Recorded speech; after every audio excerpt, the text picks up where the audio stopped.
நண்பன் வந்து நேற்று வந்து என்னோட 10 வருஷம் கேட்டான். அந்த தமிழக வெற்றி கழகத்துடைய மாநாடை பற்றி. அப்புறம்னா நீங்கள் சிஎம்மா அப்படின்னு ஒரு கலைக்கமே கேட்டிருந்தான். அவன் வந்து ஒரு மாற்று கட்சி தான். அந்த கட்சி பேர் சொல்ல விரும்பல. நம்மக்கிட்ட ஒரு கொஞ்சம் இதாக பேசியிருந்தான். நம்ம கேட்டால் அந்த 10 வருஷம் நாங்கள் ஆன்சர் பண்ணிட்டேன். அதுக்கடுத்து அவன் என்கிட்ட பேசவே இல்லை. 10 வருஷம் கேட்டோன்னே நான் சொன்ன உடனே வாயை முடிக்கணும். இருந்தாலும் உங்கள் ஆள் எப்படி சினிமா வேறு அரசியல் வேறு, சினிமா வேறு அரசியல் வேறு, அந்த பாயிண்ட் தான் திரும்பி பேசுறத தவிர அவங்ககிட்ட வேறு வார்த்தையில் பேசுறதுக்கு. அந்த 10 வருஷம் நம்ம வந்து இன்னைக்கு பார்த்துருவோம்.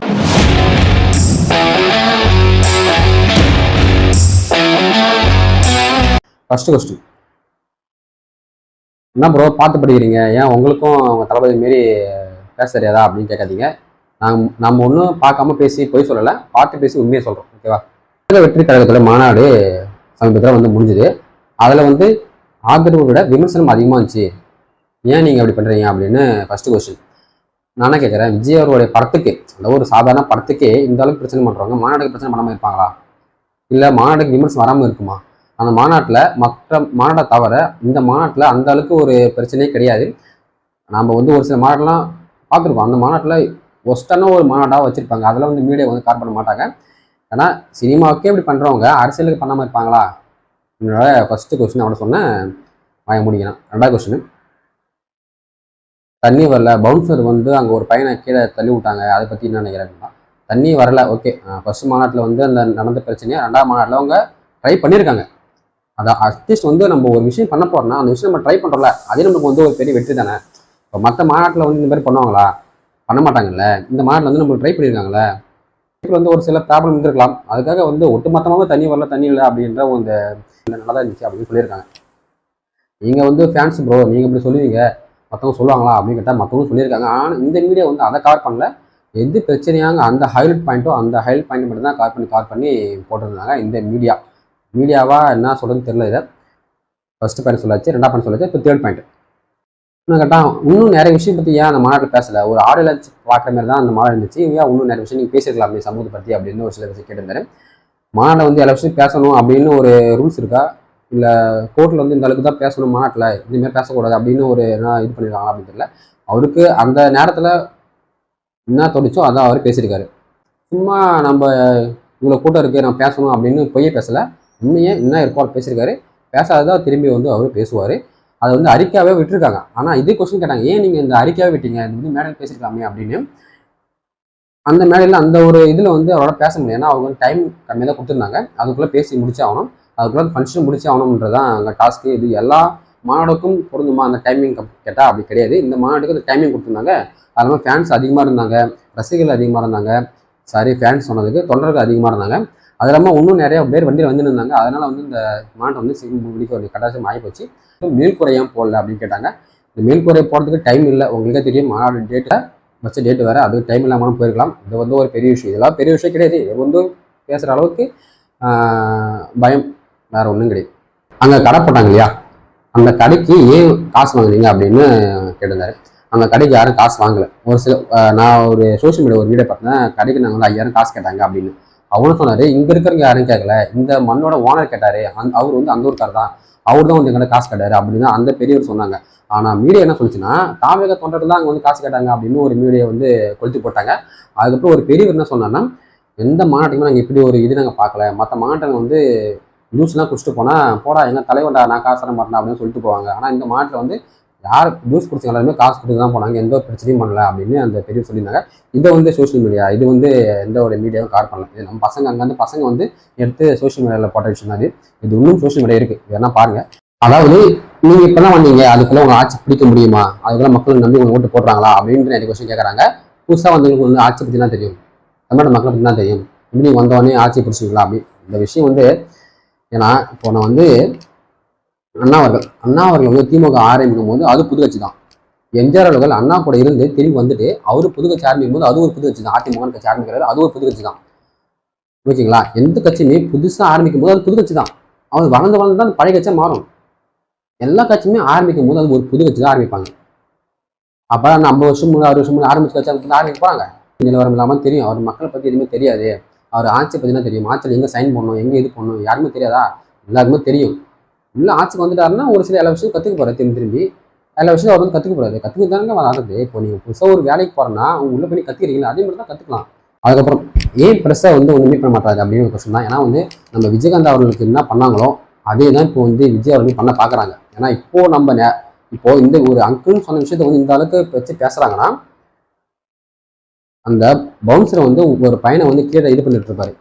அவன் வந்து ஒரு வீடியோ போட்டிருப்பான், என்னை வந்து எனக்கு எந்த அடியும் படலை, எங்கள் அம்மாவே இவங்க கிடையாதுன்ட்டான்.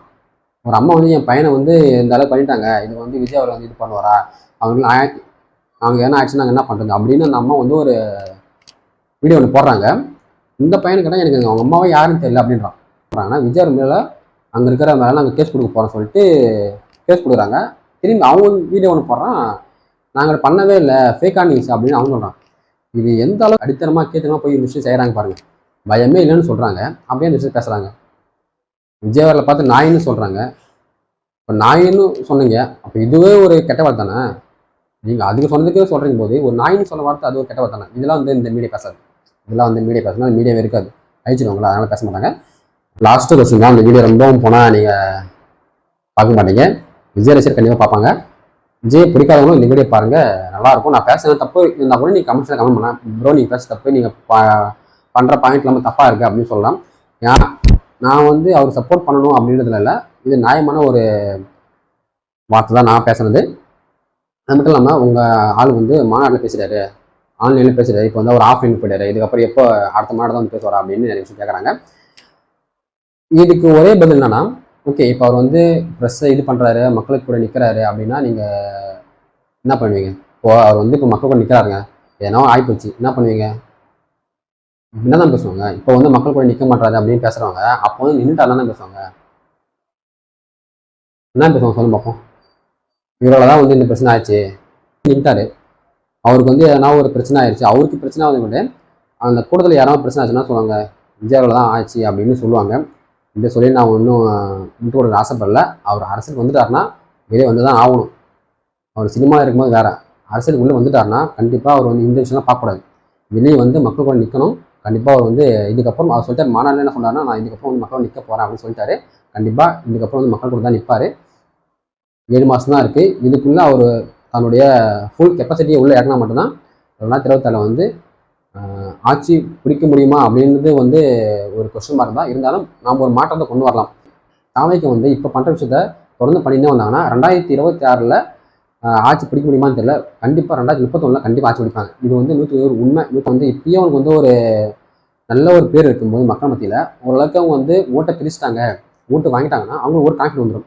மற்ற கட்சிகள் எல்லாமே வந்து கூட்டணிக்காக வந்து பேச ஆரம்பிச்சிடும். ஏன்னா இப்போ வந்து ஏன் அந்த அளவுக்கு வந்து கூட்டணி பக்கம் போக மாட்டாங்கன்னா விஜய் நம்பி போக மாட்டாங்க. ஏன்னா புதுசாக கட்சி ஆரம்பிச்சிருக்காங்க, சப்போஸ் இவருக்கு வந்து கட்சி இது பண்ணிட்டாருன்னா என்ன பண்ணுறது, கட்சி கழிச்சிட்டாருன்னா என்ன பண்ணுறது அப்படின்னு ஒரு யோசனை இருக்கும் இல்லையா.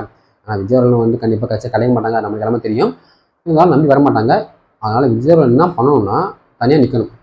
தனியாக நின்று நம்மளோட கெப்பாசிட்டி வந்து காமிக்கணும். நான் இத்தனை லட்சம் ஓட்டு வச்சிருக்கேன், இன்னும் நீங்கள் வந்து கூட்டணி போய் ஓட்டு வாங்கிட்டீங்கன்னா மற்ற கட்சிலாம் சொல்லுவாங்க ஒரு கட்சி இருக்குது அதனால நம்ம சொல்லுவோம் இவர் வந்து கூட்டணி போயிட்டு தான் இவ்வளோ இது வாங்கிட்டாரு, தனியாக இருந்தால் எங்களோட கம்மி தான் வாங்கியிருப்பாரு, இவங்க தனியாக போயிட்டாருன்னா எங்களோட கம்மி தான் வாங்கியிருப்பாருன்னு சொல்கிறாங்க. உறுப்பினர் சேர்க்கை 1.5 கோடி பேர் வந்துட்டாங்க, புரியுதுங்களா? உறுப்பினர் சேர்க்கை 1.5 கோடி பேருக்கு மேலே தாண்டி போயிட்டு இருக்கு. இது மாதிரி என்ன வேணும்? அவர் ஆட்சி பிடிக்க வேணாம். இந்த அளவுக்கு ஓட்டு வாங்கிட்டாருன்னா 2031 கண்டிப்பாக அவர் தான் சிஎம். இதில் ஒரு எந்த மாற்றமும் இல்லை. நான் சொல்கிறது கரெக்டாக இல்லைன்னு நீங்கள் கமெண்ட்ஸில் கமெண்ட் பண்ணலாம். 2026 ஆட்சிக்கு வருவாரா இல்லை 2031 ஆட்சிக்கு வருவாரா அப்படின்னு கமெண்ட்ஸில் கமெண்ட் பண்ணுங்கள். நம்ம வீடியோ கொஞ்சம் சப்போர்ட் பண்ணுங்கள், சப்ஸ்கிரைப் பண்ணி வச்சுக்கோங்க. நம்ம வந்து விஜய் ஆதரவாக இருக்கணும், ஓகே. அதை விட நம்ம வந்து யாரையும் துன்படுத்தக்கூடாது. கட்சியை வந்து வளர்த்து ஆளாக்கி பார்க்குறது வந்து ஒரு சின்ன விஷயமே கிடையாது.